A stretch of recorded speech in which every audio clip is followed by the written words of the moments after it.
with the Red Sox, it's very pitcher heavy now, which is funny to think about with them, just given how hitter heavy that system has been in previous years. Obviously, their big three are now graduated and not here, but like people think really highly of Payton Tolle, Connelly early. Franklin Arias seems like a really polarizing player in general. Some people are very high on him, others are a little bit suspect, but I would probably lean Baltimore. But if you lean Boston, we can start there. I guess we can start with whichever one you think is tops, Ben, because I think it's kind of hard to have a clear winner for me.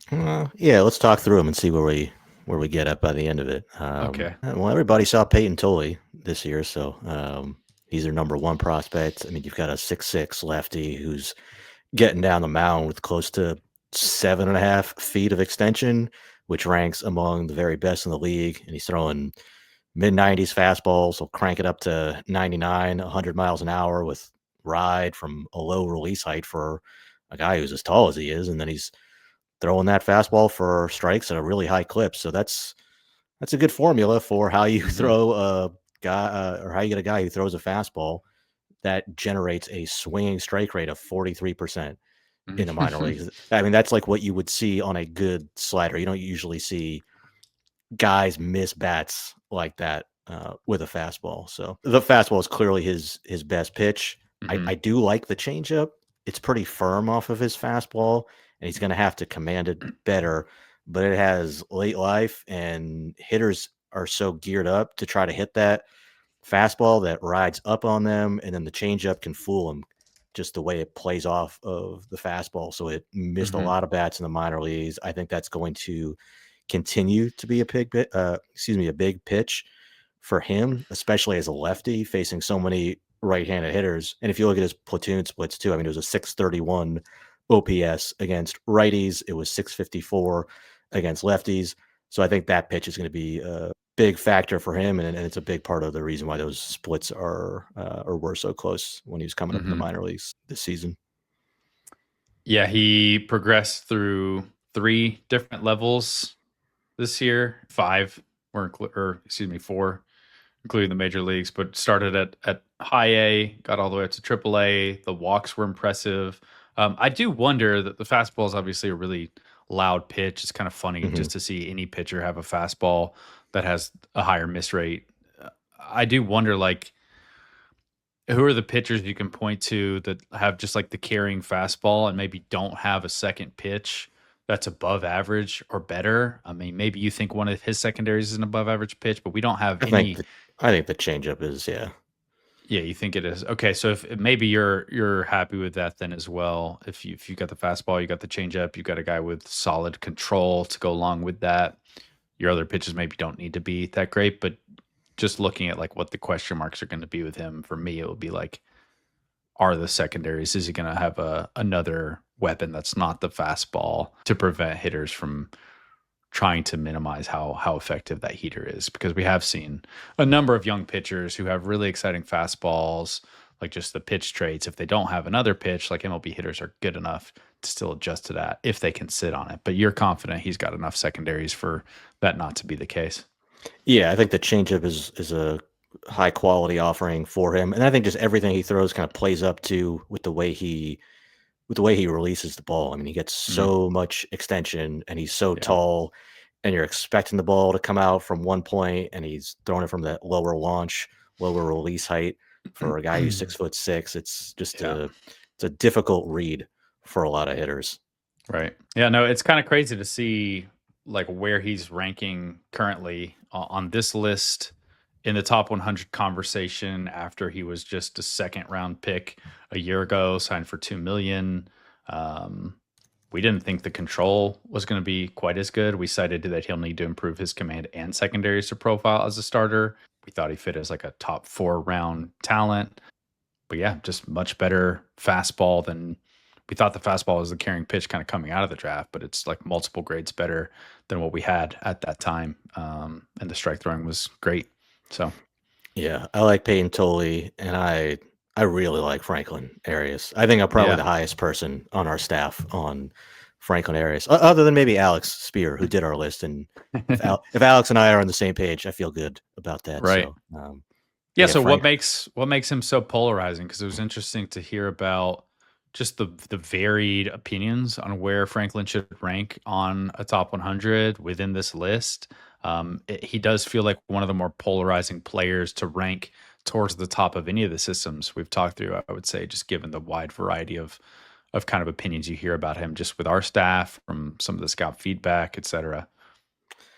I can tell you why I like him a lot. I can tell you that. Right. I mean, he's 19 years old and he finished the year in Double A. So the Red Sox are hitting the accelerator with him. And I went back and I read our scouting report on Franklin Arias from our international reviews in 2023. So right when he signed with the Red Sox, before he played in a game for them, and it's basically spot on identical to the player that he is today. I mean, the Red Sox did a tremendous job signing him. He was a Mhm. $525,000 signing out of Venezuela. So that was one of their bigger signings that year. But it's also not, your 1 million, $2 million guy either. Um, True shortstop, makes highlight reel plays in the field. He has hands, arm strength, internal clock, the nose for the ball. Everything is there for him to be a plus defender. He is not fast, so if people want to knock him for Mhm. that, okay, I Yeah, guess. I feel like But we've talked a lot on this podcast about how like elite speed is not really necessary to make a good shortstop, and if you do a lot of the other things well, you can be perfectly fine or really good or great at the position. totally agree. His instincts are so good. The way that he anticipates, reads hops, just the fundamental ABCs and the ability to make those extra degree of difficulty plays. He has the best of both worlds. And it's not a glove only shortstop. I don't like glove only shortstops, at least not this much. Um, Not a Nick Allen fan.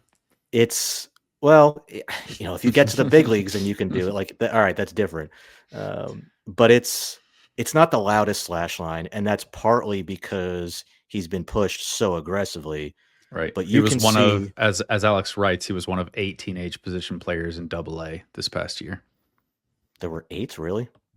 It seems like that was Yeah, more than I would have expected. Probably some guys get there at the very end. I guess like Jesus Day got there, right? yeah, Okay, fine for a few games, but when you watch Franklin Arias, you can see the hand-eye coordination at work in the field, and you can see it yeah. at the plate too. He's one of the most difficult hitters in the minor leagues to get to swing and miss, especially on stuff in the zone. On pitches in the zone, he had a swinging strike rate of just under 7%. So the offensive questions, all right, if you want to poke holes in his game, he is a little over aggressive. He's swinging at 49% of pitches. He will go outside the zone at times, but he's not a free swinger. No. He can put There are a balls in lot of play. players in this division we're going to talk about that have significantly worse chase rates and swing decisions than Franklin Arias. Yeah, and he's somebody who can put balls in play when he's swinging at pitches that are just on the edge of the plate or even outside the strike Mhm. zone. So I would like to see him be more selective. Again, he's 19 years old, facing mostly Yeah. high A pitchers, but especially because there is a question that I think is fair of will he ever be a guy who hits for much power, right? So Right. the OBP may have to drive more of his offensive value, and that's not because he's one of those high contact slap bats either. Like he hit balls up to 110 this year, so Right.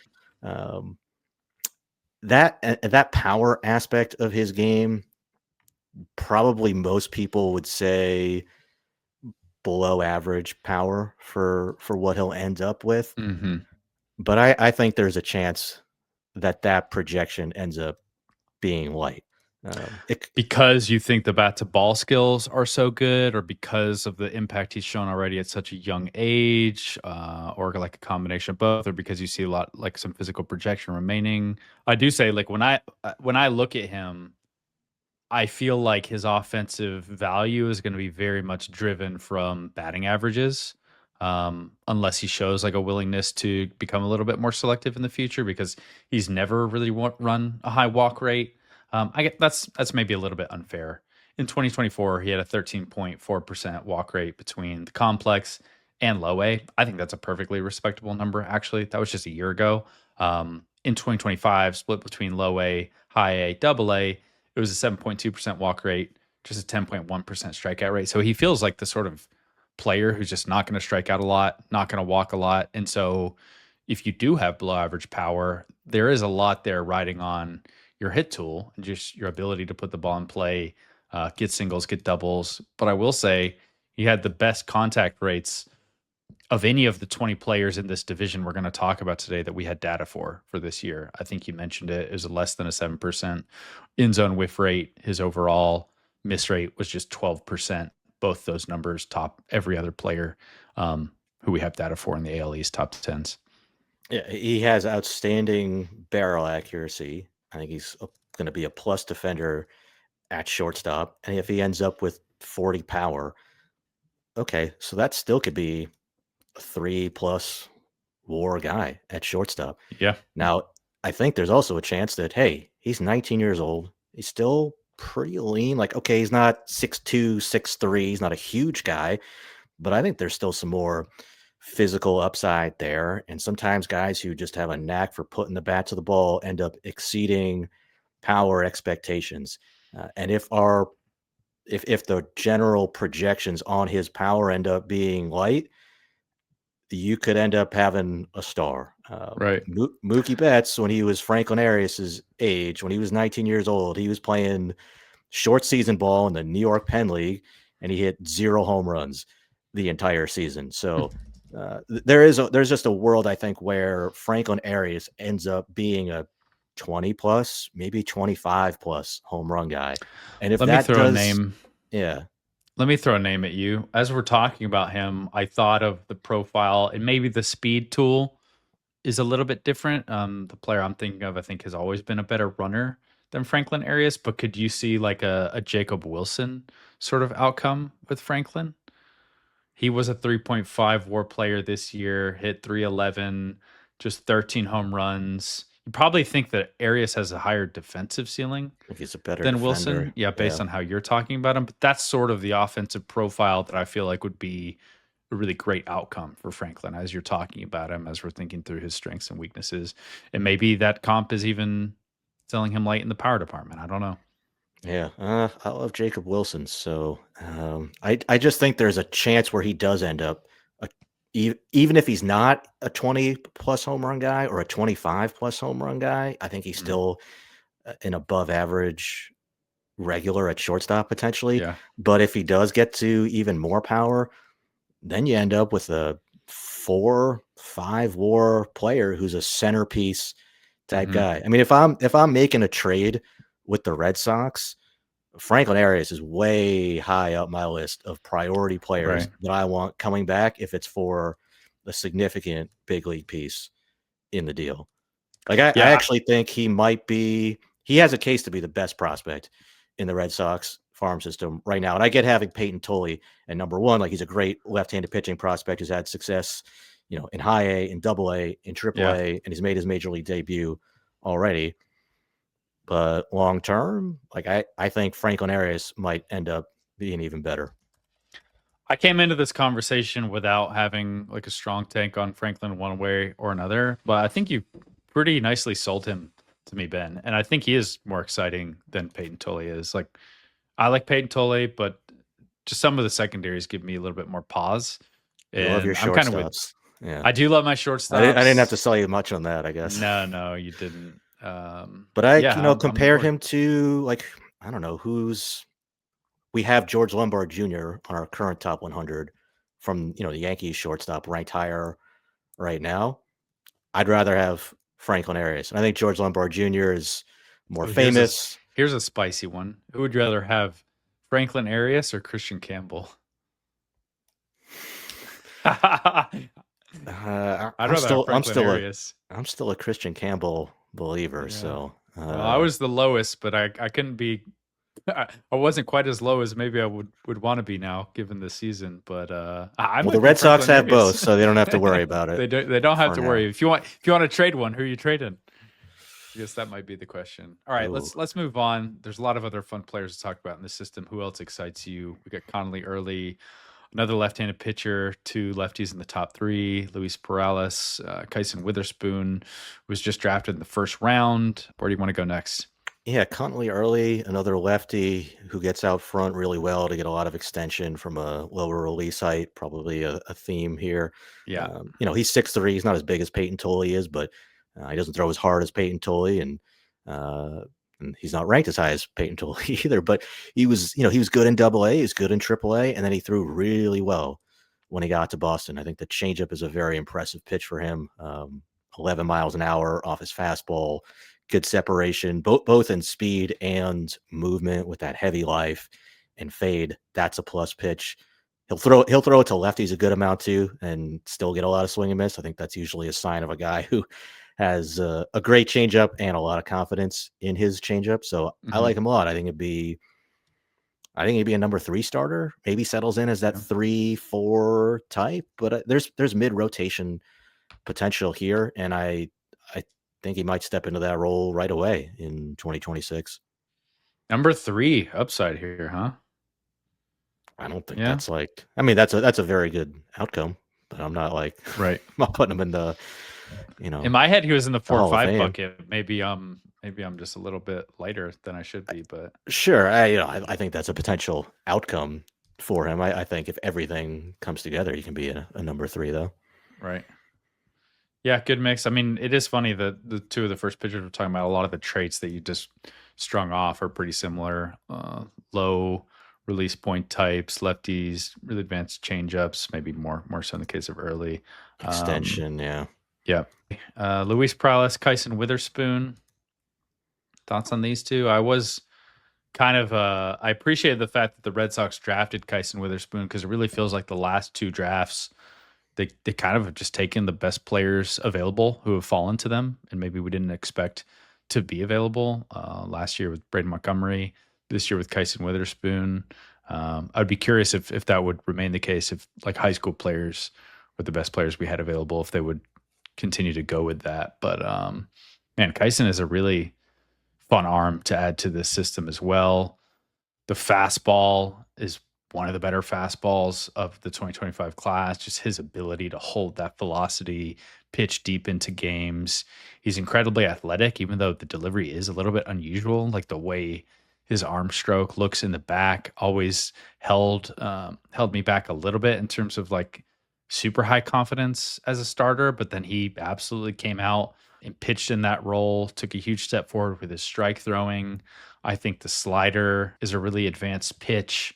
Could be plus. Cutter, also a really good pitch. With him, I guess I'm just going to be curious, like, what does the control and command settle into in pro ball? What does it look like? Was last year a sign of things to come? Is he going to be more challenged with pro hitters who maybe can't lay off when he's missing the strike zone? Those would kind of be the questions, because I think for a while the starter reliever questions with Kyson sort of made me stop short a little bit on going all the way in, but there's no doubt there's a lot of arm talent here. It's a really impressive physical athlete on the mound. Yeah, they got a good amount of arms. I mean, him, Luis Perales, Juan Valera. Yeah. I hope it all clicks for Luis Perales. Everybody, I think, knows how much I like him after he signed as a lower dollar signing. Some back in the tricky league, and I was like, this might be the best arm in the class that I've seen. Really quickly, we need better names for the Bridge League, because Tricky League just sounds cool. The Bridge League is lame. So we need someone, whoever came up with Tricky League needs to name these unofficial high school leagues for signees. It's definitely got a snazzier ring to it. But, right. The fastball is still an extraordinary pitch for Perales. Just the velocity, the life. I mean, it's up to 101. It's big time carry, but he had Tommy John surgery. He missed the 2025 season, and then he came back in the Arizona Fall League. And I'm not going to crush him for that. I mean, it's his first outings coming back. You don't expect him to be crisp with his command, but the velocity was back. He missed a lot of bats. He also missed the strike zone.